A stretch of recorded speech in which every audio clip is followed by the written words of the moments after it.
notiek leļu teātra mākslā 20. gadsimtā, sākot no 20. gadsimta sākuma.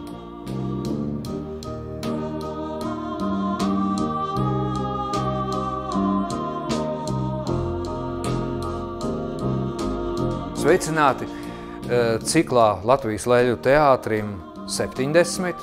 Teātra 7. jubilejas 10 gada.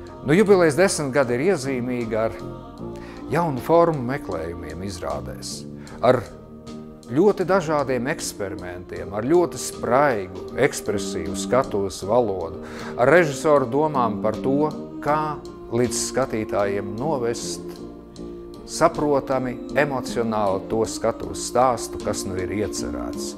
Šajā 10 gadē savus spēkus leļu teātrī pārbauda daudzi jaunie režisori, kuru iepriekšējā pieredze varbūt ir bijusi tikai dramatiskajā teātrī. Kāds būs viņu pienesums leļu mākslai? Un arī mazliet par to, kā Latvijas leļu teātra māksliniekiem klājas starptautiskos ceļos, festivālos, izrādēs, pieredzes apmaiņā.